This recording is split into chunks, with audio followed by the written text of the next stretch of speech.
Zahir-Anpin lui-même et comment ces lumières sortirent de l'intérieur de Zahir-Anpin vers elle à l'extérieur. Ainsi, de la même façon que nous avons expliqué comment Rachel fut édifiée et fixée grâce aux parties des Netzah, Od et Yesod de Zahir-Anpin qui donnèrent ces trois axes, les trois axes de Léa apparurent à partir des Z, Géboura et Tiferet de Zahir-Anpin. Cependant, il faut expliquer le fait qu'il soit dit que la tête de Rachel commençait au niveau du torse de Zahir-Anpin. Or c'est là que s'achevait la hauteur de Léa, et le royaume de Léa ne peut se superposer à celui de sa voisine même d'un cheveu. Ainsi, nous voyons de nos yeux que lorsqu'un homme étend ses bras et ses mains le long de son corps, la première partie appelée coude arrive au niveau de l'extrémité du torse, alors que les deux autres parties qui forment le bras lui-même ainsi que la main descendent au-dessus des cuisses qui se réfèrent à Netzah et Od. Ainsi, il se trouve que Léa qui fut édifiée à partir des trois parties des bras pénétra bien au-delà de la limite de Rachel. L'explication de cela c'est qu'il a été indiqué que les bras et les jambes sont des membres matériels de chair et d'os, et que la lumière ne peut jaillir et sortir qu'entre les différentes parties. Et c'est par là que la lumière peut y pénétrer ou en sortir, car cela constitue un espace. Et bien qu'il soit fermé, la lumière peut traverser et y pénétrer ou en sortir. Ainsi, chaque bras possède trois parties à partir desquelles Léa fut édifiée à l'arrière. Ainsi, la lumière qui descendit depuis le cerveau de la Hokma de Zahir-Anpin vers le bras droit de Saïzed pour les besoins de Zahir-Anpin le fit assurément par l'aspect de la lumière directe. En effet, au début la lumière descendit de ce cerveau et pénétra dans la partie supérieure du bras qui est la partie associée à l'épaule de Zahir-Anpin, et de là la lumière descendit vers la seconde partie, puis de là vers la troisième partie. Car la clarté de Zahir-Anpin est une lumière directe se dirigeant de haut en bas et il s'agit d'une lumière masculine. Mais ceci ne fut pas le cas de Rachel, la femelle de Zahir-Anpin, car sa clarté provient du secret de la lumière réfléchie se dirigeant de bas en haut appelée lumière duée féminine. En effet, il nous a été expliqué comment après que les Assadim furent descendus dans la Yesod de Zahir-Anpin,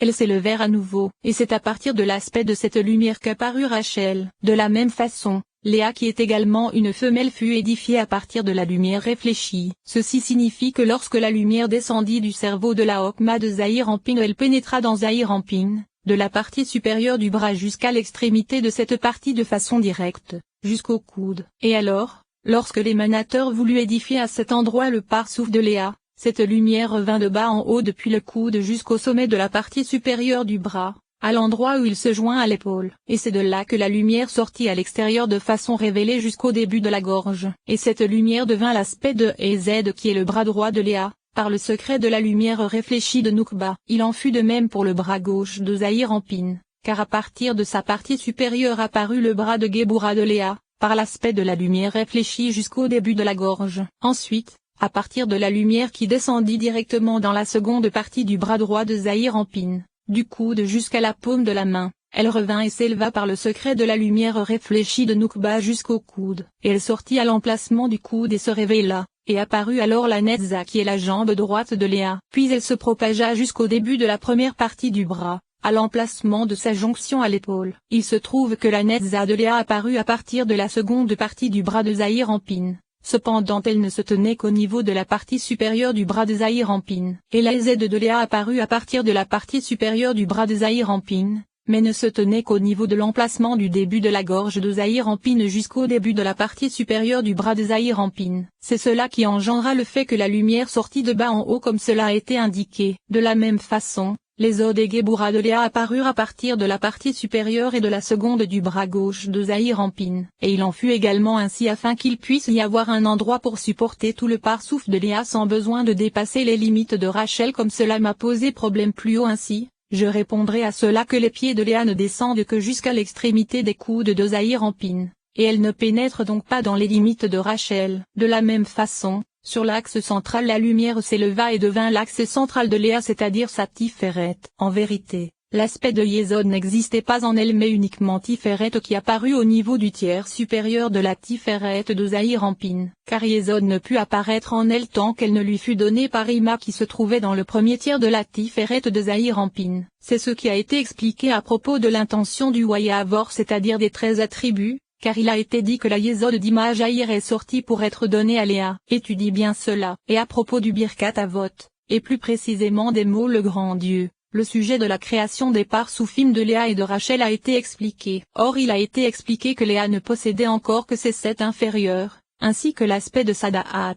Et lors de la bénédiction pontificale, c'est grâce à l'élévation des paumes qu'apparaissent également les Okma et Bina de Léa. Étudie cela. En vérité, nous allons expliquer brièvement le sujet de ces trois premières. La da'at de Léa apparut à partir de la da'at de Zahir Anpin car c'est exactement à son niveau que se trouvait Léa comme cela a été indiqué. Cependant, les deux cerveaux de Okma et Bina de Léa correspondent précisément au sujet de l'élévation des paumes des prêtres lors de leur bénédiction, comme cela nous a été expliqué à propos de l'intention de la bénédiction pontificale. Étudie cela. De façon résumée, ceci signifie qu'afin de faire les aspects de Okma et Bina dans Léa, Zahir Anpin éleva les deux mains face aux trois premières, de façon à ce que le bout de ses doigts se trouve précisément au niveau de sa tête. Ainsi, les doigts de sa main droite se retrouvèrent à la droite de Da'at alors que ceux de sa main gauche se retrouvèrent du côté gauche de Da'at. Et alors, les lumières sortirent par le secret de la lumière réfléchie, via les bouts des doigts, de l'intérieur des ongles comme cela a été indiqué. Et alors,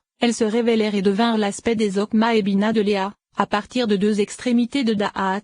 Et elles se propagèrent depuis Da'at par le secret de la lumière réfléchie. Il se trouve qu'elles étaient donc plus élevées que Da'at puisque l'aspect de Okma et Bina est toujours plus élevé que Da'at.